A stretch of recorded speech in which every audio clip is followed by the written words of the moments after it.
Countless women who heard the news were green with envy. Everyone was wondering who the lucky woman was, the one whose man would drop millions in a single night to book the entire Sky Garden just to show her how much he loved her. A lot of people couldn't wait for the big day to finally see who it was. To keep his identity a secret, Charlie had Isaac make special arrangements for the entire Sky Garden. He was also really looking forward to their anniversary. He wanted to give Claire the grand wedding they never had. Early the next morning, Charlie left the house and headed to a dealership. He had a bank card with $10 billion on it that he hadn't really used yet. This time, he was going to buy Claire a nice, respectable luxury car. His first thought was to go all out and buy her one of the top luxury cars. But after thinking it over, he realized a car that expensive would be hard to explain. Besides, Claire had always been a low-key person.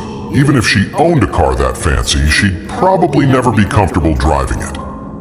So he decided to get his wife a business sedan worth around $500,000. It would be impressive, but not too flashy, and more practical. She wouldn't be so worried about it getting scratched or dented. It was the kind of car a lot of business people drove, so it had a good reputation. Plus, it was a roomy sedan, perfect for his wife.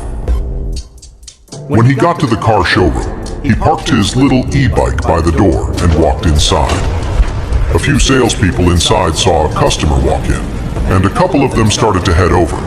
But then a woman in the back said quickly, "Hey, that guy pulled up on an e-bike. He's probably just here for the free AC and Wi-Fi. Just ignore him." As soon as they heard he came on an e-bike, the other salespeople lost interest. Lately, with the hot weather, they've been getting a lot of broke people coming in just to hang out in the air conditioning. Sometimes they'd even sit in the show cars and refuse to leave until security had to escort them out. It was a huge annoyance for the sales staff. Charlie, on his e-bike and dressed in his regular clothes, didn't exactly stand out. He didn't look like someone who could afford a car. Nobody paid any attention to him, but Charlie didn't care. He walked right over to the display area for the model he wanted and saw that the price ranged from around $300,000 to over $600,000. The model over $600,000 was the top of the line, the extended executive version. Honestly, the car looked really good. The price of over $600,000 wasn't too outrageous, and he figured Claire would be okay with it. So he spoke up. "Do you have the top-of-the-line sedan in stock? I'd like to buy it now." The salespeople all looked at him like he was an idiot. One of them said with a sneer, "Did you even see the price? Did you count all the zeros?" Charlie frowned and looked at the salesman. $618,000. "Yeah, I saw it." The man scoffed. "You saw it? Are you dreaming? Can you actually afford it? We bring out the bill, you have to swipe your card. And with everyone watching, it's going to be pretty embarrassing when you can't pay." Charlie asked coldly, "Are you sick or something? Did you forget your meds this morning? You want me to call 911 and have an ambulance take you away?" The salesman just grunted. "Yeah, right. Don't try that with me. Believe me, I can have security throw you out of here in a second. Just some broke guy who came in to freeload off the AC and Wi-Fi, pretending to be a big shot." Instead of getting angry, Charlie just laughed. He asked the salesman, "If you sell this car, what's your commission?" The guy said dismissively, "I'd make $10,000. Charlie nodded. "Well, you just lost $10,000. With that, Charlie turned and walked out. On his way, he passed the store manager who was just coming in. The name on his badge read, "Wib, Sales Manager." Charlie stopped him. "Are you the person in charge here?" "Yes," Wib nodded. "How can I help you?" Charlie pointed back at the rude salesman. "You should probably fire that guy. As long as he's working here, he's just going to hurt the business of your car dealership." When the salesman heard this, he ran over. Manager Whip, don't listen to his nonsense. This guy's crazy. He just came in to use the free AC. Charlie just smiled. If I'm just a bum, you'll see. After saying that, he walked out and went straight to the showroom next door. As soon as he got to the store, Charlie spotted one of the most luxurious models, a 760. It was the top-of-the-line model of the 7 Series, the most expensive model the brand makes.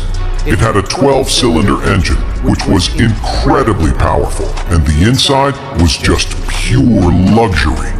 He was feeling angry now. Did those idiots really look down on him? Fine. He decided he would buy this car just to show them. After all, he had more than enough money. So he walked right up to the salesperson and asked, "This car, can I drive it off the lot today?" The young woman was stunned. "Sir, this car just got to the showroom today. Are you sure you want to buy it?" "Yes," Charlie nodded. "I'm sure. Let's run the card." "What? This car is $2.6 million. The salesperson was completely speechless. She'd been selling cars for a long time and had never seen a customer just walk in and ask to swipe their card without even a test drive. Was this guy just messing with her? Charlie smiled. "I know, I saw the price. Just tell me if you're selling it or not." "Sell it? Of course we'll sell it," the young woman said excitedly. "Right this way, please." Just like that, she led him through the process. Charlie swiped his card, paid, and got the keys, all in one quick move. When the $2.6 million car rolled out, the people back at the previous brand's dealership looked absolutely stunned. Charlie drove the car right up to the entrance of the store, popped the trunk, tossed his e-bike inside, and then drove off with a flourish. The salesman who had looked down on Charlie was speechless.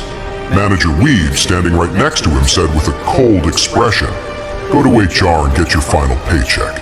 You're fired." "Manager, get out!"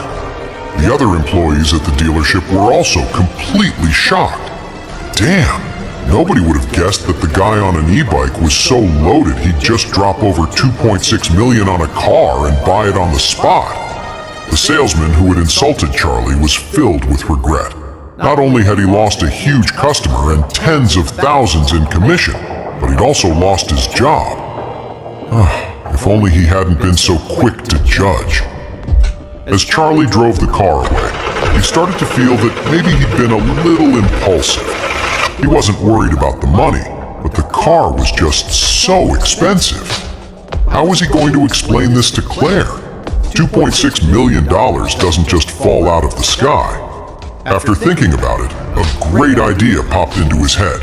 He drove to a roadside auto body shop and spent $20 to have the owner swap the 760 emblem for a 521 from the same manufacturer. Both series looked very similar. The main differences were on the inside, so most people couldn't tell them apart just by looking, except for the emblem on the back. Charlie drove the car, thinking to himself that Claire didn't know much about cars and wouldn't pay close attention anyway. If he told her it was a different model, she probably wouldn't know the difference. The owner of the auto body shop smacked his lips and thought to himself that the guy seemed honest enough, but he clearly had a sneaky side. Deliberately changing a top-of-the-line 760 car to look like a modest 520, he must be a wolf in sheep's clothing. After sorting out the car, Charlie remembered that his friend Darren White's restaurant was having its grand opening at noon today, and he still needed to get him a gift. He remembered how Darren was the only classmate who was ever really good to him back in college. So he drove straight to a large art consignment shop and spent $200,000 on an early painting by an early American artist named Harvey Pike. Harvey Pike wasn't very famous, so most people wouldn't recognize his work. He bought the old painting for two reasons. First, he wanted to give Darren a meaningful, substantial gift. But second, he didn't want anyone else to know how much the painting was actually worth. He figured if anyone asked, he could just play it off and say it only cost a few $1,000s. By the time he bought the painting, it was almost noon. Charlie called his wife Claire and told her he would pick her and Elsa up from the Emgrand group. When he pulled up, Claire saw that Charlie was actually driving a new car. She stared at Charlie, dumbfounded, and asked in shock, "Where did this car come from?" Charlie smiled. "I bought it, for you." "You bought it?" Claire was even more surprised. "Where did you get the money?"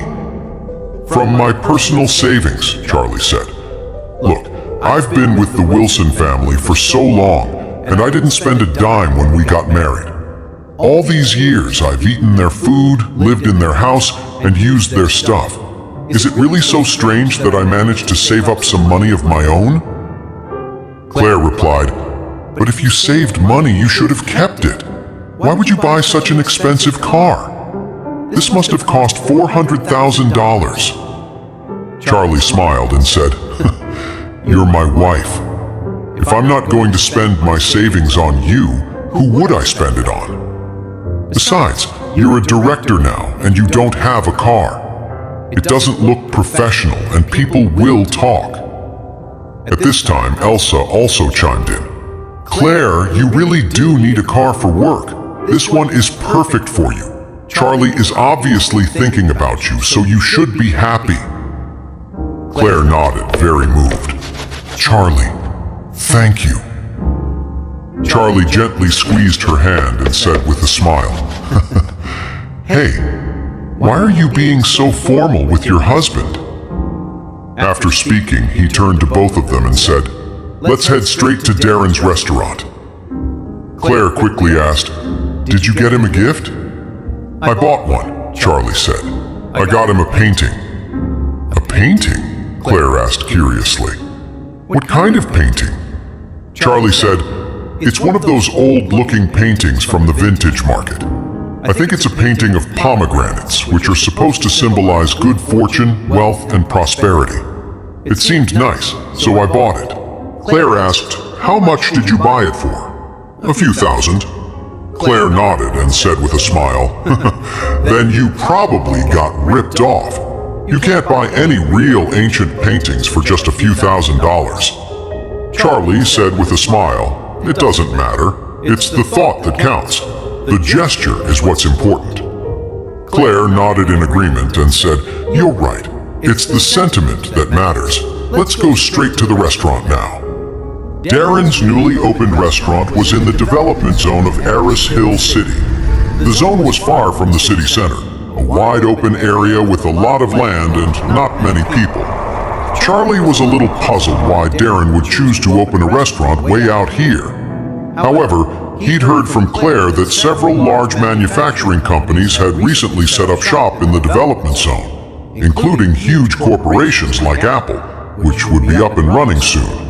So Darren was actually pretty smart to open his restaurant here now.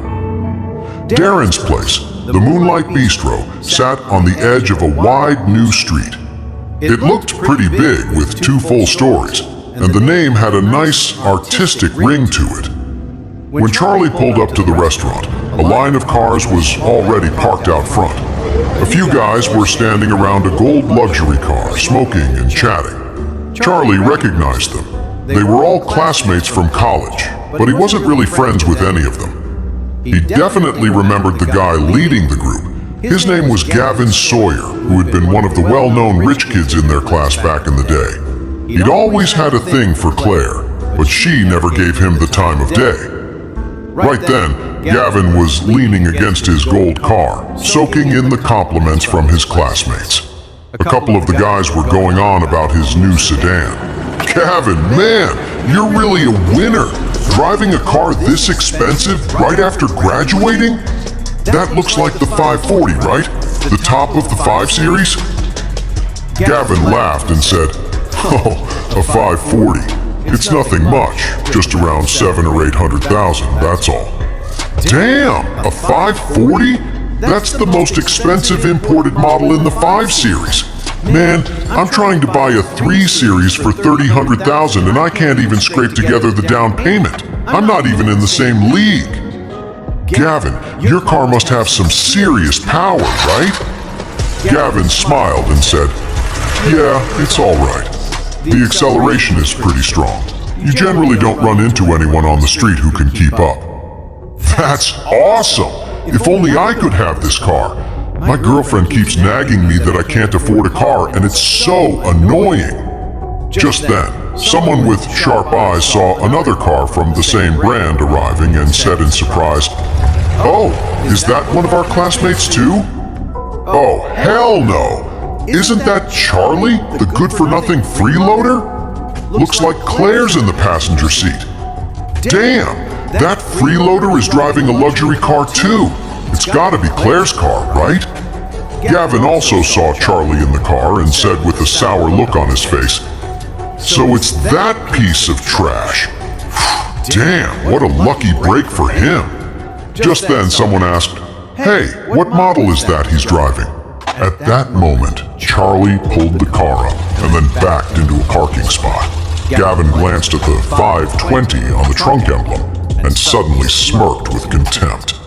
A 520, the absolute base model of the 5 Series. He's just fronting, trying to look like he has money. Anyone can afford that piece of junk. The guy next to him quickly nodded and said, "Gavin, you have the top-of-the-line 5 Series, and he has the cheapest one. Yours is way better, right?"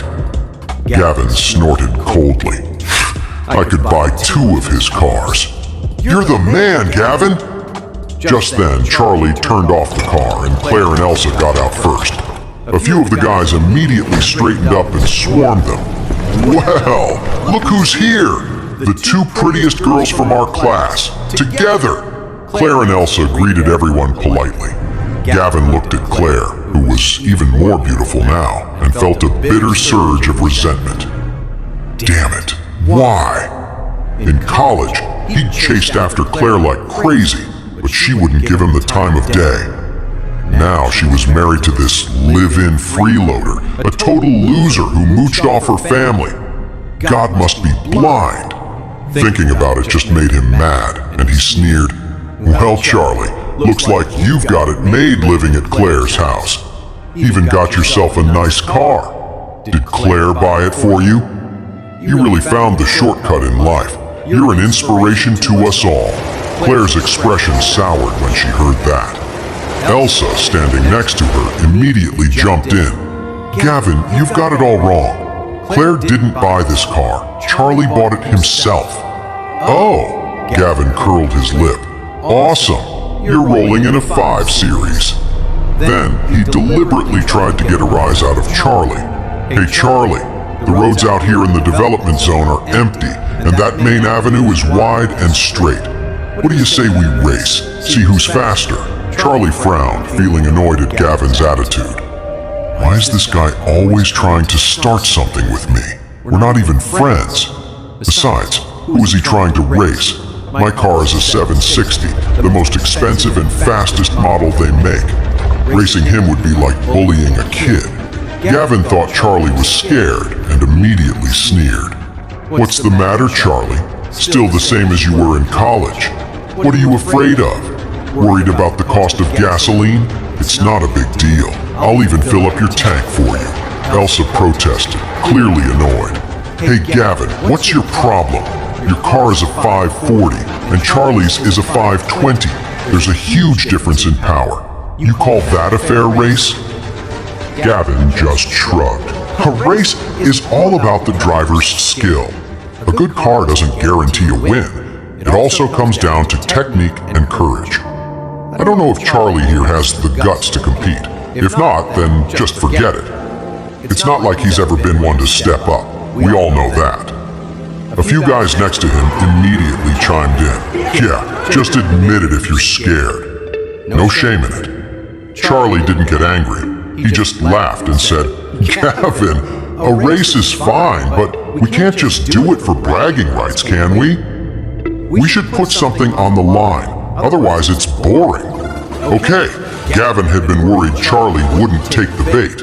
When he heard Charlie suggest a bet himself, he was thrilled, thinking Charlie was walking right into his trap. He blurted out, "Fine, how about this? Whoever loses gets on their knees and admits defeat to the winner.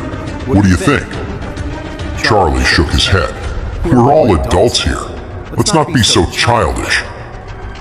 At that moment, Darren walked out in a suit, holding a big box of fireworks. When he saw Charlie, he rushed over excitedly. Hey, Charlie, you made it! Charlie nodded and smiled back. Congrats on the grand opening, Darren. Darren smiled and said, thanks, man.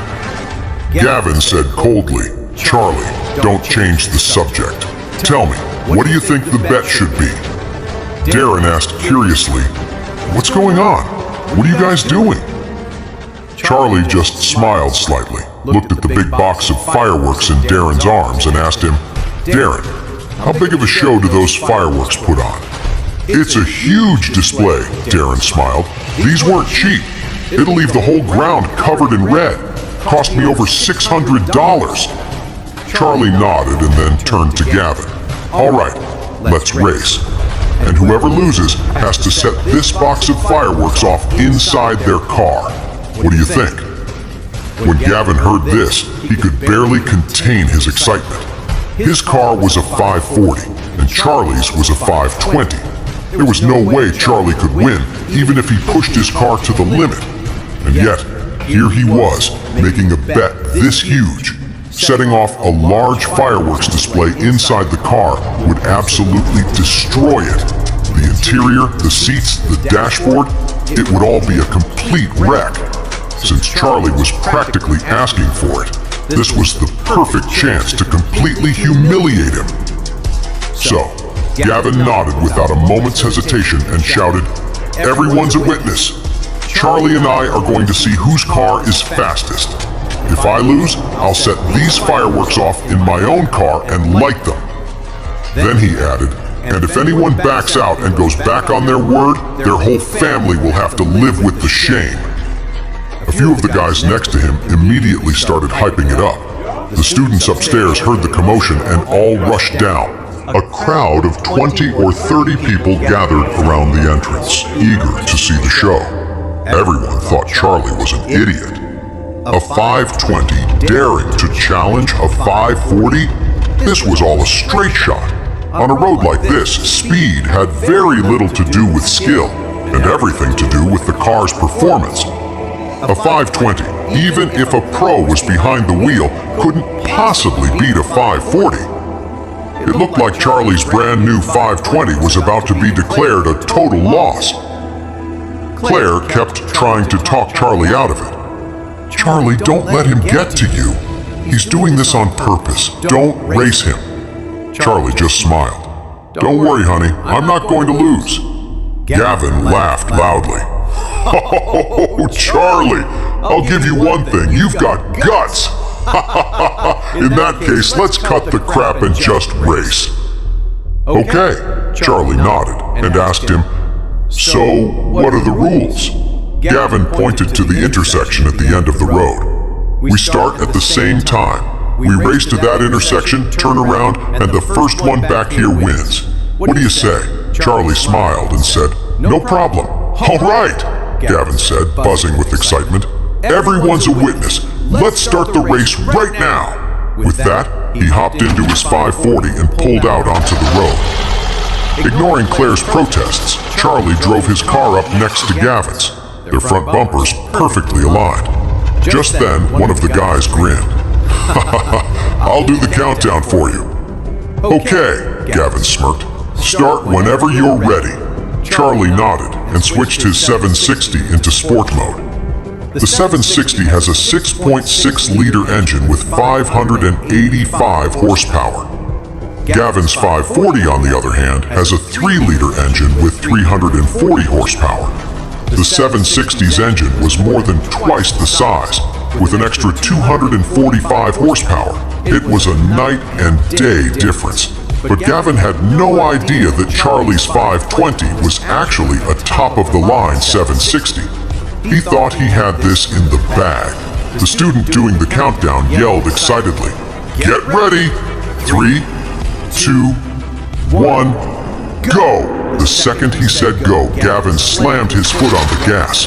He knew Charlie was going to lose, but he wanted to make it as humiliating as possible. So he tried to get an even bigger lead. But what he didn't expect was the black shadow that shot past him on his right, instantly leaving him in the dust. It was Charlie's 520. Gavin couldn't believe his eyes. Oh crap! How is that possible? No way!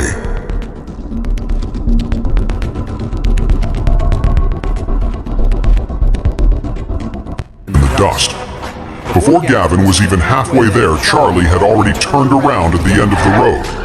By the time Gavin was making his turn, Charlie was already back at the starting line. Charlie won, and he won by a landslide.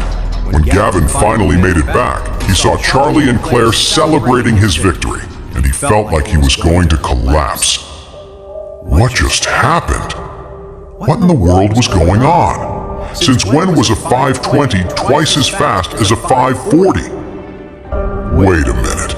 That jerk must have modified his car. Oh shoot, he used a modified car to trick me? Darn it! He gritted his teeth, drove his car back to the crowd, and saw Charlie already high-fiving Claire. The other students were still in shock, unable to figure out how Charlie's 520 was so incredibly fast. Gavin slammed his car to a stop, jumped out, and roared, angry. Darn it, Charlie! You're driving a modified car, aren't you? That's not a fair race. A modified car has way more power than mine. How is that a fair comparison? Charlie just smirked.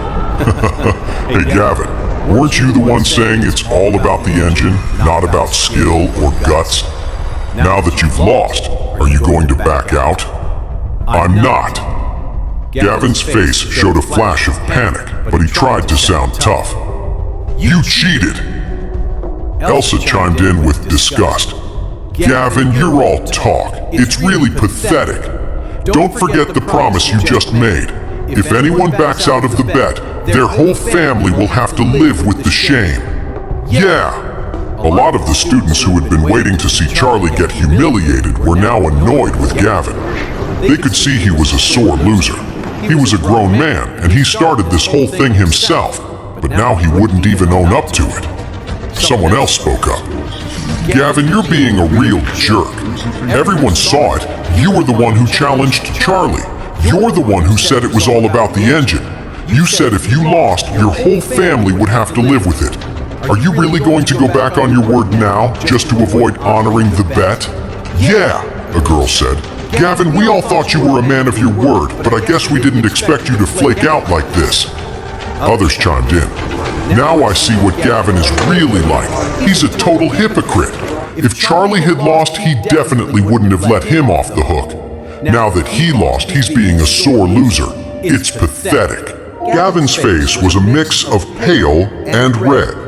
To be honest, he had just bought the car less than a month ago and had spent over $700,000 on it, all in.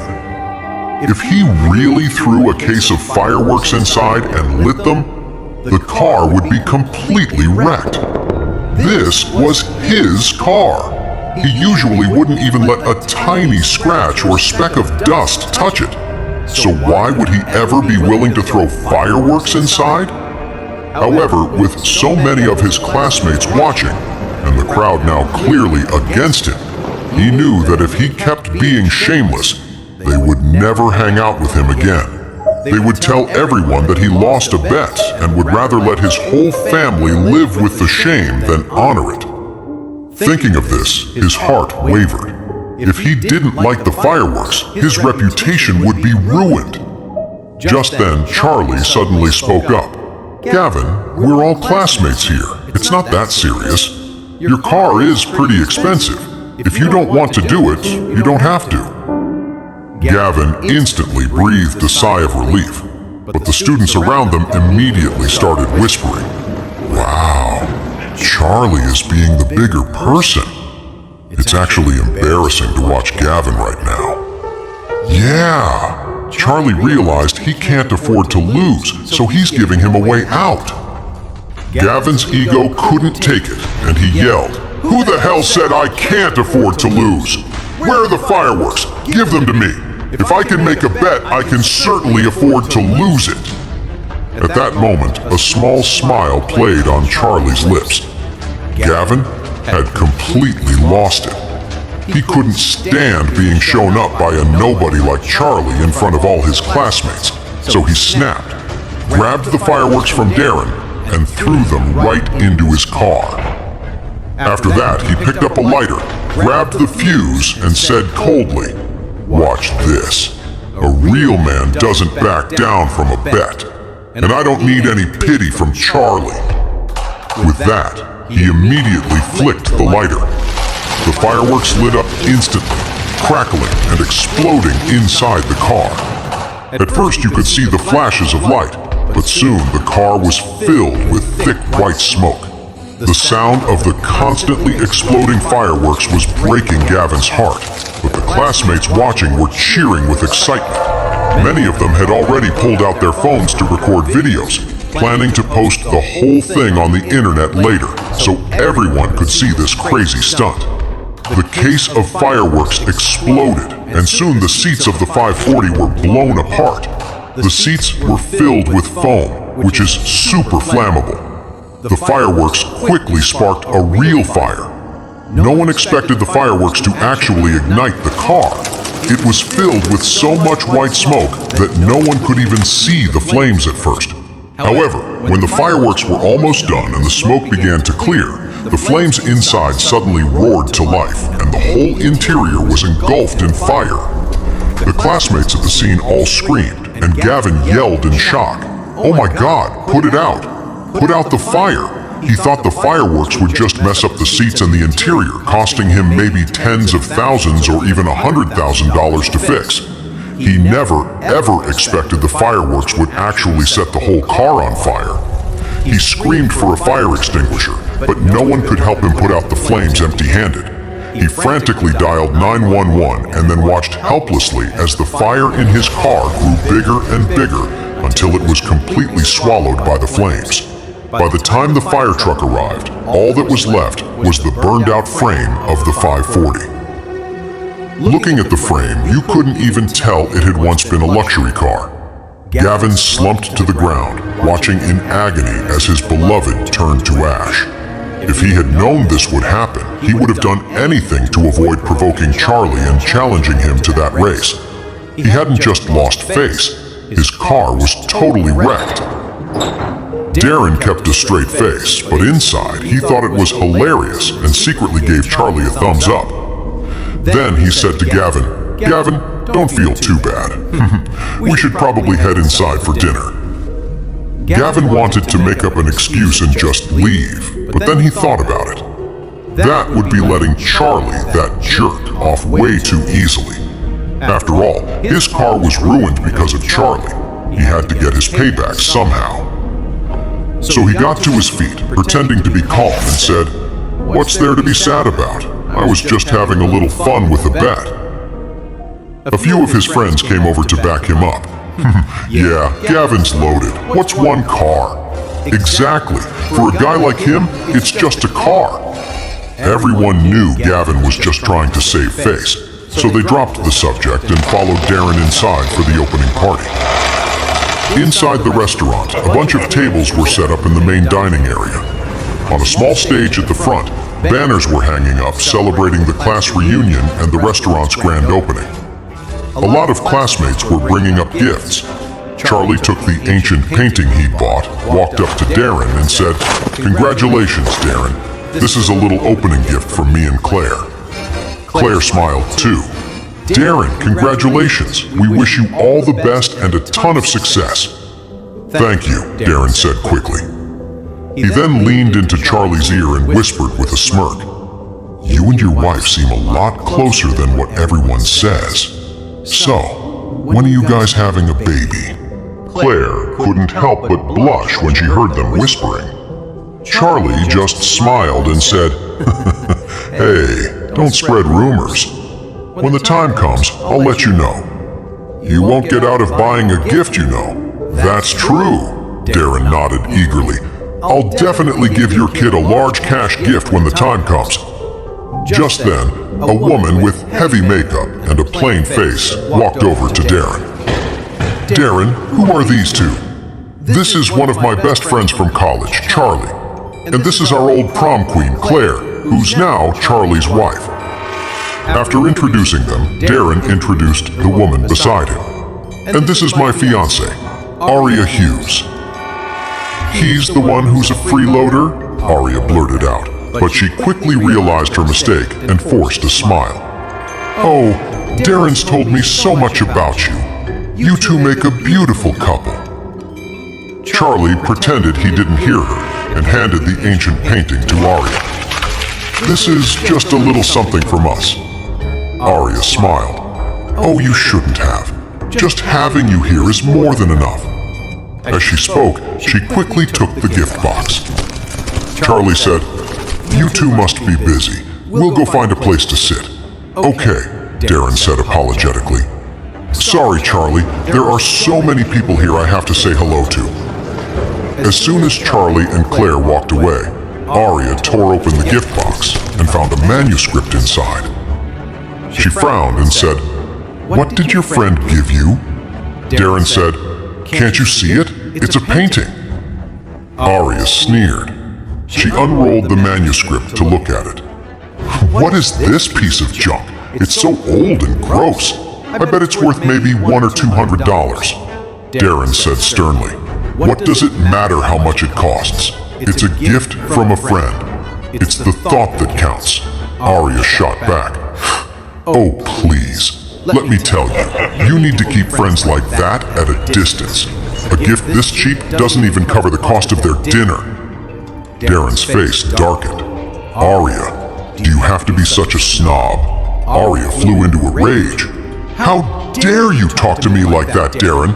You think I'm a snob? If I were a real snob, do you think I'd be with a loser like you?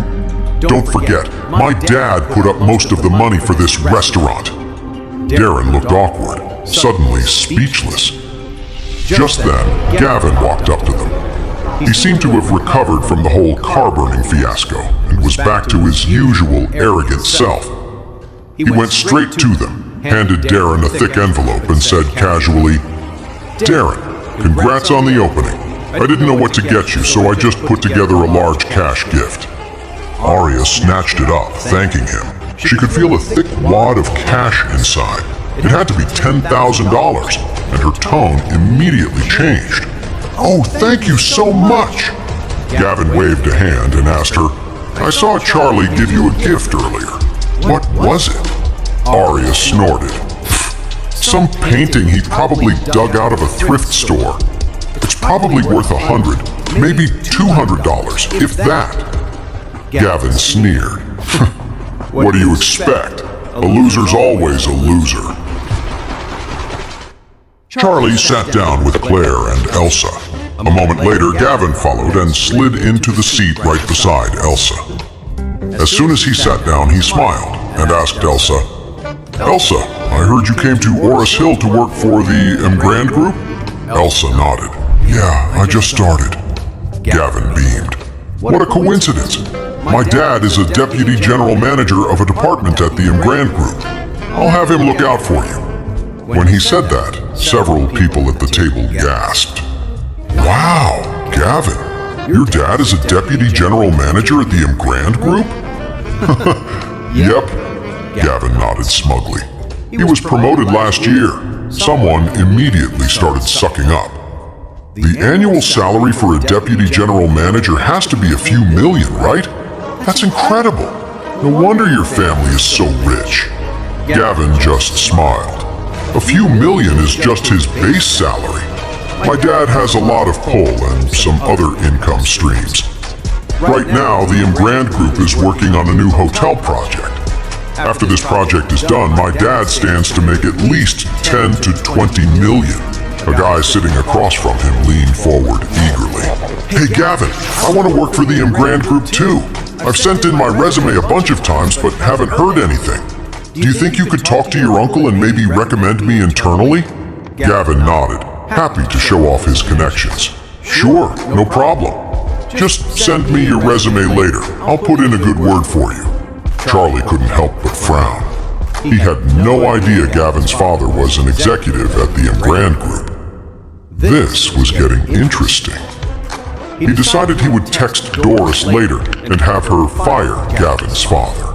So he deliberately asked, "Gavin, if your father is so high up in the Emgrand Group, why didn't he get you a job there?" Gavin sneered with disdain.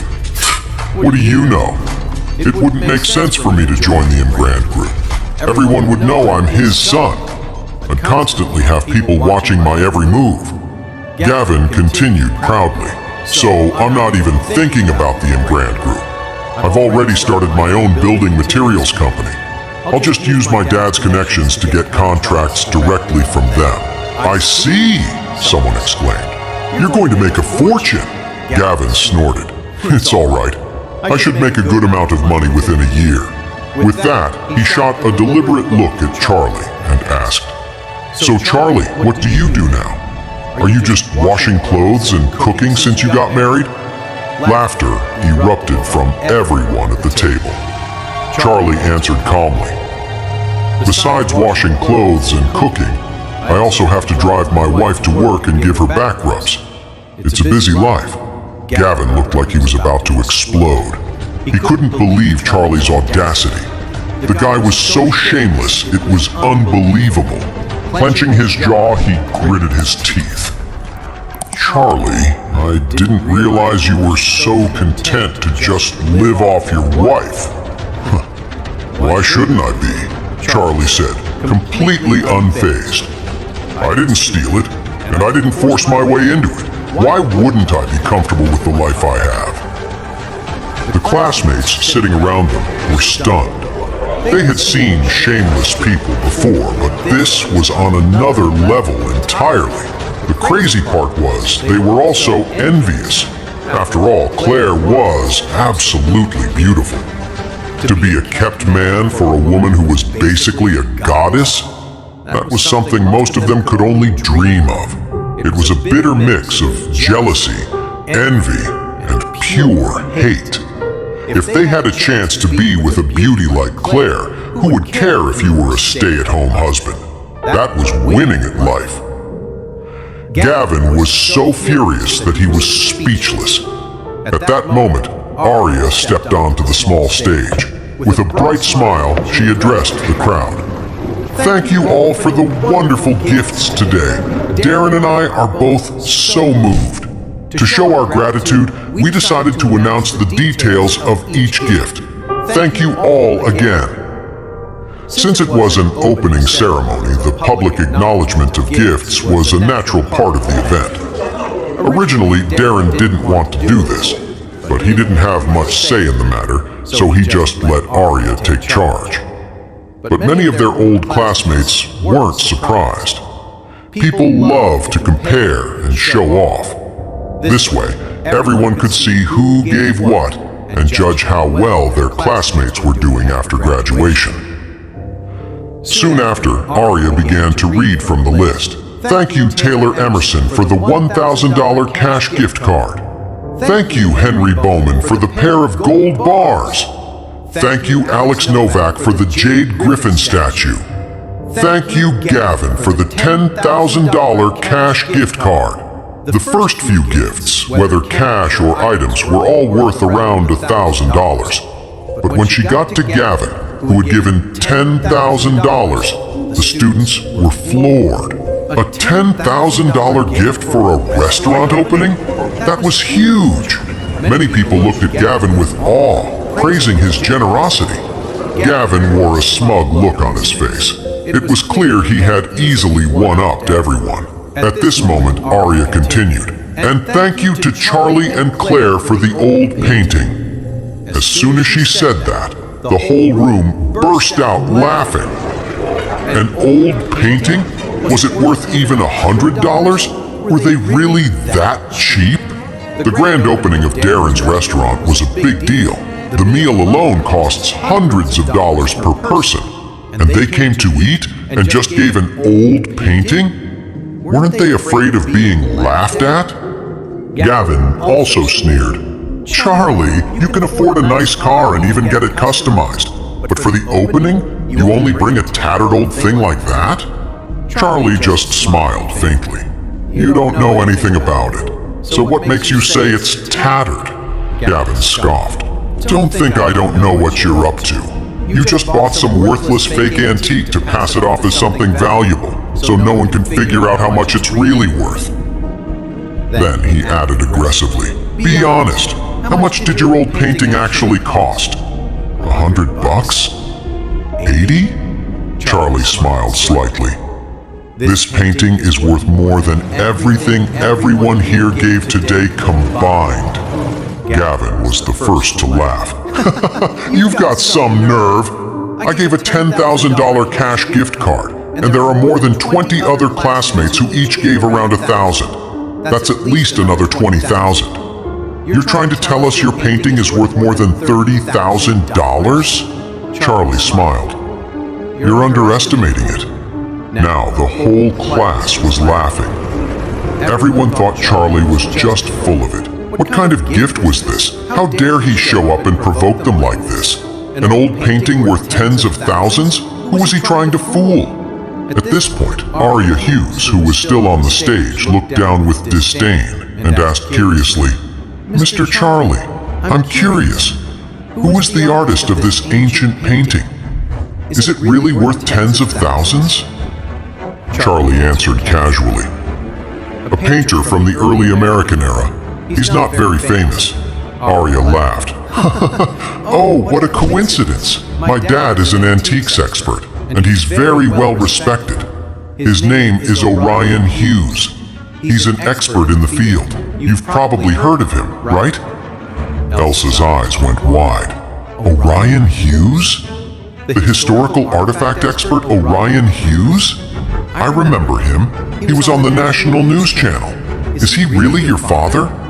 Aria smiled. Yes, that's my father. He's actually upstairs right now. How about I ask him to come down and take a look at the ancient painting our classmate Charlie brought? Gavin stood up and said loudly, Then do it, Aria. Have your dad come down and help us appraise it. If Charlie's painting is really worth more than all the other gifts combined, then I, Gavin, will eat this entire table right here on the spot. When they heard Aria's father was an antiques expert, all the classmates looked at Charlie with a mix of pity and scorn. They figured Charlie was just incredibly unlucky. He was trying to act all high and mighty, but running into a real expert? Talk about shooting yourself in the foot. If Aria's father Orion came down, wouldn't Charlie be totally humiliated? Claire was getting embarrassed too. She whispered to Charlie, Charlie, everyone is watching. Don't be so stubborn or you're going to look like a fool. Before they came, Charlie had mentioned buying a painting, but he'd said it wasn't worth much. Now he was claiming it was worth tens of thousands. Claire felt her stomach drop. She figured Charlie was just saying it to save face. But Charlie didn't seem to care at all. Since you don't believe me, he said, let a professional take a look. Then he added, by the way, everyone, don't forget that our classmate Gavin here is a man of his word. He just made another bet. This time, he's offered to eat the table.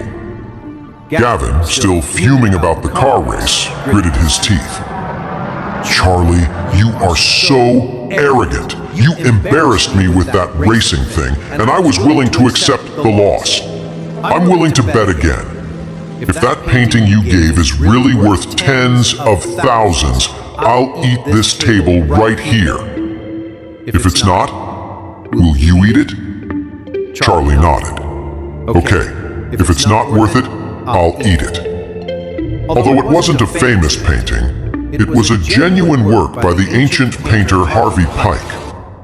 The antique shop he bought it from was a national chain that guaranteed authenticity and had a strict policy against fakes. The painting was definitely real. Claire wanted to stop him, but it was too late. Charlie had already agreed. She could only sigh to herself in frustration. Elsa was also a little surprised. Why was Charlie so confident? The more she thought about it, the more she realized he was a very mysterious person. That day at the mansion, the famous Orville Hudson had bowed and scraped to him. She still hadn't figured out why, but she was sure of one thing. Charlie definitely had a secret. Gavin felt like he finally had a chance to get his reputation back. He blurted out, "Okay, everyone here is a witness. Let's have Aria invite her father down to help us identify it." Aria immediately pulled out her phone and dialed, right in front of everyone. "Dad, can you come down for a minute? One of Darren's classmates has a painting, and I want you to appraise it." A minute later, an older gentleman slowly walked down the stairs from the second floor. This was Orion Hughes, a famous antiques expert in Oris Hill. Today was the grand opening of his daughter and future son-in-law's restaurant. He had also invited an old friend to join him in a private room upstairs. He heard that there were ancient paintings that needed to be appraised. As an expert, his interest was immediately piqued, so he hurried down to have a look. Orion stepped forward and walked onto the stage. Aria quickly handed him the gift box containing the painting. "Dad, can you help us identify this? Someone is claiming it's worth tens of thousands." As she said this, she shot Charlie a contemptuous look. Who would believe that a freeloader like him could get his hands on an ancient painting worth tens of thousands? She didn't even have to guess. The painting had to be a fake. The others clearly felt the same way. No one believed Charlie could actually afford to give classical paintings worth tens of thousands. Orion took the gift box, and with everyone's eyes on him, carefully took out the manuscript and unrolled it. The old painting was a bit yellowed and looked pretty unremarkable. Many of the more judgmental classmates immediately started chiming in. "Oh, that doesn't look like anything special." "Yeah, I'd say it's worth 50 bucks, tops." "I bet the box is worth more than the painting. The box alone is probably worth $70 or $80.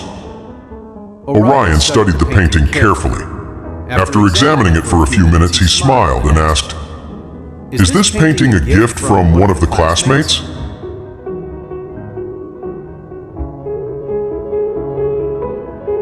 "Yes," Aria said. "He's one of his best friends from college." As she said this, Aria was thinking that since Charlie and Darren were such good friends, he still had the nerve to give a gift only worth a few $100s. She couldn't wait for her father to expose him in front of everyone. However, no one saw this coming. Orion sighed and said, "That must be a very good friend." Not many people would be willing to give something so valuable. When everyone heard this, they were stunned. Valuable? Was this piece of junk actually expensive? Gavin scoffed to himself. "Valuable my ass. I could go to the vintage market, buy a forgery, and spill some coffee on it to make it look old. It would look more real than this painting."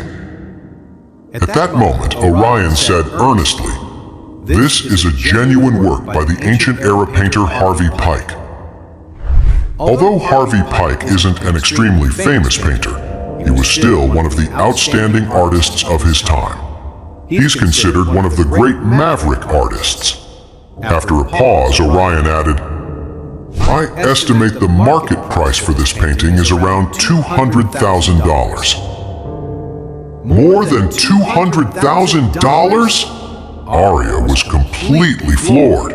She thought this thing wasn't even worth $100, and now she was hearing it was worth over $200,000.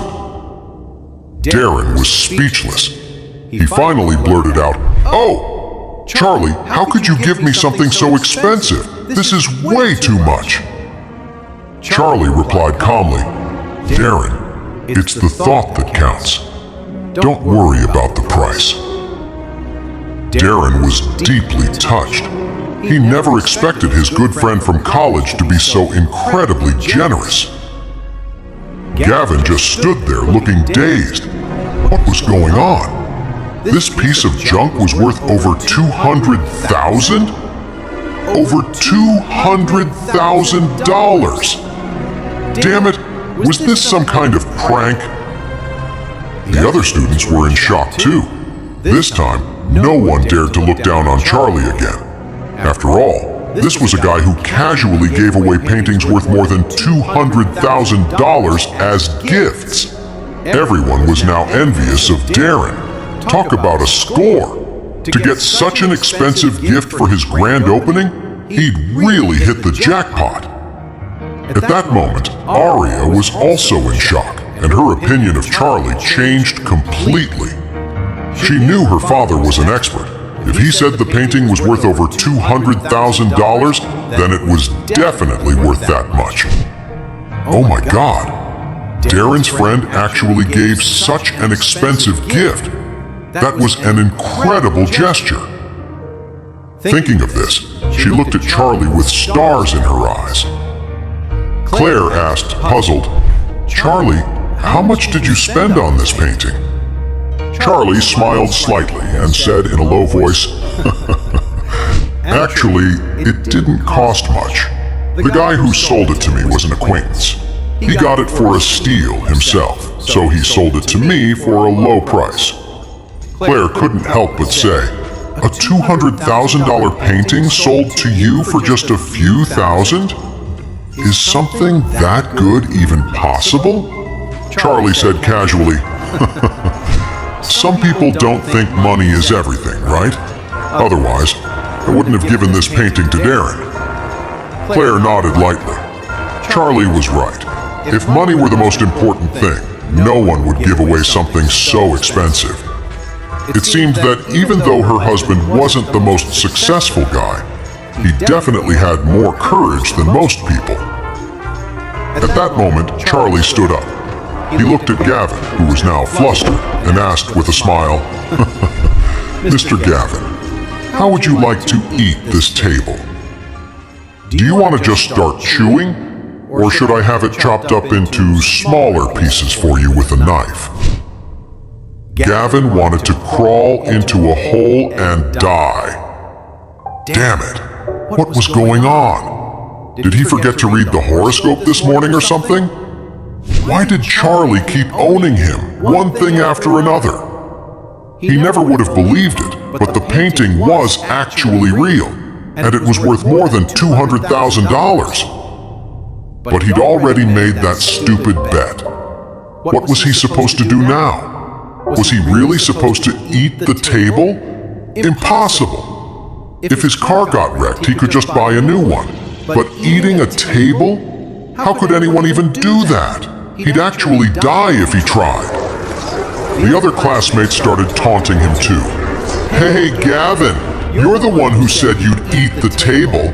You're not backing out now, are you?" "Yeah, we're all waiting for the show." Someone slapped the table, and a voice called out, "Come on, Gavin, let's see it." Gavin's face turned ugly.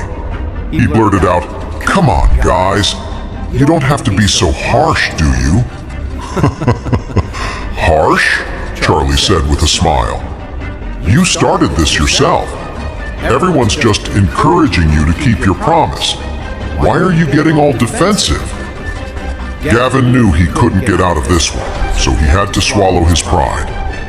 He said in a strained voice, "Look, I was being impulsive just now. I was wrong. I apologize to Charlie and to everyone. I hope you can all forgive me." Seeing him back down so suddenly, everyone was shocked. Was this the same Gavin? Since when does he admit he's wrong? But Gavin had no other choice. What else could he do? Sure enough, as soon as he apologized, one of the classmates said, "Hey, it takes a lot for Gavin to admit he's wrong and say sorry. Besides, it's not like we can actually force him to eat a table. Let's just drop it." "Yeah, forget it. You can't eat a table. Nobody's ever eaten a table. Let's just get this party started." Charlie also knew it was impossible for Gavin to eat the table. But now that he'd admitted it, Charlie's goal was achieved. When you act all tough, you have to be ready for the consequences. But this was just a small taste of what was coming. It was only the beginning. much worse things were waiting for Gavin down the road. So he said, since Gavin admitted he was wrong and apologized, let's forget about the table. Today is about the grand opening of the Moonlight Bistro, so let's not steal his thunder. Gavin breathed a sigh of relief, but in his heart, he was already fantasizing about killing Charlie to get his revenge. Charlie wasn't planning on letting him off the hook either. He sent a text message to Doris Young. Which one of our deputy managers has the last name Sawyer and has a son named Gavin? Check for me. Doris Young quickly replied, we have a vice president named Declan Sawyer, and his son's name is Gavin. What's going on, Mr. Chairman? What are your orders? Charlie replied, fire him, and do it now. Okay, sir. Gavin had no idea that his father had just been fired from the Emgrand Group and was going through the termination process as they spoke. Having finally escaped his predicament, he breathed a sigh of relief. But he was already secretly plotting to find an opportunity to get revenge on Charlie. More importantly, he needed to find a way to get his dignity back in front of his classmates. Otherwise, after getting owned by Charlie twice in a row, how could he ever act tough in front of them again? Just as he was trying to figure out how to get his status back, a loud noise came from the entrance. Everyone turned to look. They saw a group of rough-looking young guys storming in. They all had tattoos and were carrying baseball bats, lead pipes, and stuff like that. They looked like bad news from the moment you saw them. Seeing this crew barge in, everyone's expressions changed, especially Darren's and Arya's, whose eyes were filled with fear. The leader, a guy with a huge scar on his face, scanned the room. He pointed at Darren and grinned. Hey, boss, throwing such a big party and you don't give us a heads up? You looking down on us or something? Arya's face went pale. She forced a smile and asked, what can we do for you guys? Before they opened, Arya had heard that some people collected protection money in this area. The last owner of this restaurant was supposedly run out of business by these same gangsters and had no choice but to sell the place. But Arya figured, in this day and age, would thugs really be brazen enough to demand money in broad daylight? That's why she bought the place for a low price, ready to run it herself. She never expected that on opening day, the local muscle would show up at her door. Scarface grinned. When you do business around here, you gotta pay respect to our boss. We're not asking for much, just give us 20% of your restaurant. In return, if any trouble comes your way, we'll take care of it. Then, Scarface's voice turned cold. If you don't, then don't blame us for getting rough. You'll be closing up shop for good today. Hearing the demand, both Darren and Arya gasped. 20% of the shares, just like that. This is daylight robbery. You've got 1 minute to think it over. Suddenly, Gavin saw his chance to be the hero, so he stepped forward immediately and said, who do you guys work for? Scarface shot back with a smirk. And who are you? Do I need to report to you? Gavin scoffed and said, let me tell you something. My father has connections all over Oris Hill, with the cops and the crooks. I'll make one call to the head of the development zone right now. Scarface looked at him, a little intimidated. He said hesitantly, you really know the leaders of the development zone? Of course, Gavin said coldly. Get out if you know what's good for you. Scarface frowned. All right. If you can actually get someone important on the phone, I won't come to this place again. But if you can't, then don't blame me for getting rough with you. Arya said nervously, Gavin, please, make the call. Gavin smiled faintly and said, don't worry, I'll call the head of the development zone right now. The Emgrand Group also had projects in the development zone, and Gavin's father was in charge of them. The head of the zone had a lot of contact with his father, and he knew Gavin as well. Gavin dialed the number directly, putting it on speaker and deliberately raising his voice. Mayor Simons, why are there a bunch of gangsters in the development zone collecting protection fees? They've all shown up at my classmate's business. There was a stunned silence on the other end. Then a voice said, Gavin, what's going on? Gavin said, a friend of mine opened a restaurant and is getting hassled by guys demanding protection money. I was hoping you could do something about it, Mayor Simons. The person on the other end paused for a moment, then said with a hint of embarrassment, I'm sorry, Gavin. That's not really something I handle. I'm in a meeting right now, so I'll have to hang up. Without waiting for Gavin to speak, he hung up the phone. Gavin was dumbfounded. What happened? Wasn't Mayor Simons always sucking up to his father, hoping to get more investment from the M. Grand Group? Why did he just brush him off like that? What Gavin didn't know was that the news of his father being fired from the M. Grand Group had already spread throughout the entire leadership of Horace Hill.